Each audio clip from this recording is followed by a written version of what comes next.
Y antes de ir con sus preguntas, que ya las estaba revisando, que nos han llegado muchísimas, vamos a aclarar lo que estábamos hablando antes de irnos a la pausa. Comentábamos cómo Venezuela ha buscado la forma de evadir las sanciones con otros países amigos de Venezuela, mientras que en ese proceso con Estados Unidos hasta los momentos lo único que llegó en el marco de ese proceso de negociaciones fue la liberación, por un lado, de algunos funcionarios, y por el otro, el tema con Chevron, la licencia de Chevron. ¿Qué implica esto en el escenario actual y cómo podría beneficiar a Venezuela que este proceso que inició con Chevron o que estas sanciones se puedan ir aliviando? Entendemos que son muchas, cada vez hay más, pero esa acción, ¿qué podría significar? Algunos lo ven como nada optimista, dicen que eso no significa nada, mientras que para otros es un buen símbolo de que podrían venir nuevos acuerdos. Mira, número uno, como cuando decía, terminando nuestra sección anterior, de que a mí me sorprende mucho que la gente tuviera expectativas significativas con respecto a las sanciones. No hablo ni siquiera de tema filosófico, hablo de un tema absolutamente empírico. O sea, ¿tú sabes cuándo fueron las primeras sanciones aplicadas a Cuba? Al prácticamente inicio de la Revolución Cubana, y yo estaba prácticamente naciendo. Y ahí está la Revolución Cubana. ¿Tú sabes cuándo se aplicaron las... 50 años de bloqueo. ¿Tú sabes cuándo se aplicaron las sanciones en Irán? Cuando cayó el Shah de Irán. Y eso fue cuando yo estaba chiquito.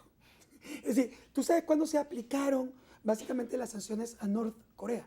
Cuando gobernaba Norcorea, el abuelo de Kim Jong-un. Y todas sin el éxito de lo que se proponían, cambiar de gobierno. Claro, cuando tú miras eso, la pregunta es, ¿y de dónde sacaste tú? No tú, ¿dónde se sacó la idea de que la sanción iba a producir básicamente un cambio de gobierno en Venezuela? Claro, aquí la gente a veces se pone brava porque entonces interpreta que tú estás diciendo eso para pedir una flexibilización de sanciones, como si la flexibilización de sanciones va a resolver el problema, político, o como si las sanciones fueran básicamente el culpable de la crisis. Nadie está diciendo que las sanciones es culpable de la crisis. Aquí había una crisis sin sanciones. Y tú no tienes un problema eléctrico en el país porque pusieron sanciones. Eso no es verdad. Tú tienes un problema eléctrico en el país porque hubo falta de planificación y eventos de corrupción gigantes, que por cierto, el mismo gobierno también de Venezuela, de Maduro, persigue a varios actores que lo robaron en el tema eléctrico. Y hacía falta desde hace tiempo esa revisión y creo que es positivo que lleguen este tipo de actos. Digamos, el tema de la razón es clara y no tiene nada que ver con la sanción. Eso no es lo que se está diciendo. Claro. Lo que te estoy diciendo es que ahora, una vez que ya eso ocurrió, ¿verdad?, ni te va a resolver el problema político, como no te lo he resuelto. Es todo lo contrario. Te ha amplificado el poder interno que tiene el repartidor de lo poco que hay, se hace más fuerte frente a eso. O sea, el gobierno no se hace más débil. El gobierno se hace más pobre, pero más fuerte políticamente. Claro. Controla más lo que pasa adentro que menos. Pero lo segundo es que la sanción sí amplifica tu problema. No es que es la raíz del problema. Claro, pero agrava la situación. Ahora uno se pregunta, Estados Unidos y su política exterior, no sé, el tema ya de revisar esa política de sanciones tomando en cuenta lo que ha hecho con otros países y que no surten los efectos que buscan y que ahora por el contrario, con el caso de Rusia, más bien ha creado que este país busca aliarse con otra potencia como China y crean ciertas incomodidades también para Estados Unidos. Si tú analizas los impactos de la sanción en Venezuela en términos petroleros, aparte de que en efecto tú le redujiste la cantidad de dinero disponible al gobierno venezolano y redujiste su economía de una manera significativa, desde el punto de vista operativo tú no lograste lo que tú estabas buscando. Y lejos de eso, de nuevo, tú le diste negocio a China. Resulta que China recibe un petróleo venezolano con 40% de descuento. O sea que tú, con tu sanción, le regalaste a China 40% de descuento de petróleo venezolano. Pero además hace que los rusos hayan tenido operaciones, los rusos, muchos otros actores, tengan operaciones en Venezuela. Turquía, Irán. Y todo este sistema de pago de petróleo en el mercado negro, ¿a quién favorece? O sea, ¿quiénes se han montado encima? ¿Quiénes hacen la operación del pago del efectivo? ¿Quiénes cobran comisiones? Son los enemigos básicos del proceso. Eso sin contar con que la mina de petróleo más grande del mundo que los Estados Unidos tiene en su región, en vez de estar preparada para abastecer petróleo en el mercado occidental en el medio de la guerra, resulta que termina abasteciendo el petróleo justamente a sus adversarios. ¿Te parece que eso tiene lógica? Incluso geopolíticamente. No, pero además... Es lo que hemos revisado esta semana. Además tienes un problema para mí central. La sanción como concepto tiene un problema básico, que es que se ha convertido más en un instrumento de política en el sancionador que en el sancionado. Claro. Me explico. ¿Tú crees que Estados Unidos no sabe todo esto que estamos hablando? Claro que lo sabe. O sea, él sabe que él no va a resolver el problema con las sanciones, como lo sabe en todos los países donde lo ha aplicado. ¿Por qué lo tiene?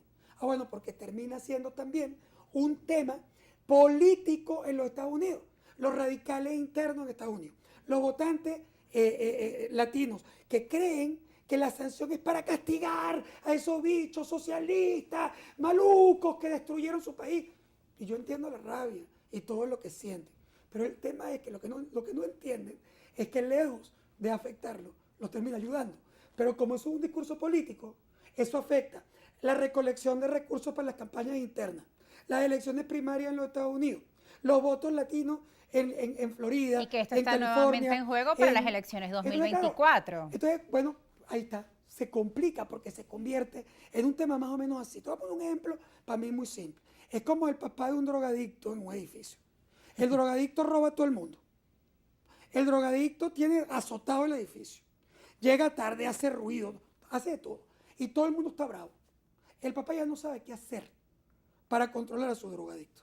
Y entonces, cuando se da cuenta que no tiene cómo resolver el problema, que los instrumentos que él conoce no resuelven el problema, decide darle una paliza al hijo en el lobby del edificio.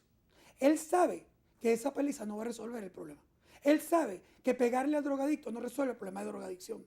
Todo eso lo sabe. Pero quiere quedar bien moralmente con sus vecinos. A los vecinos que él está haciendo algo que no resuelve el problema. Pero está haciendo algo. Entonces, claro, se convierte en un tema más político que real de solución de problemas. Y que además pues les da créditos en miras a las elecciones, por ejemplo, las políticas de Donald Trump a propósito de las elecciones del año 2024, y él ha calificado todo este proceso de acercamiento entre Venezuela y Estados Unidos como una política errática por parte de Biden. Yo termino este análisis diciendo que en el proceso aquí hay ahorita un problema para avanzar. Tú preguntabas, ¿podemos avanzar? Depende. Porque resulta que para Estados Unidos la ecuación de negociación es distinta que para Maduro y el gobierno de Maduro.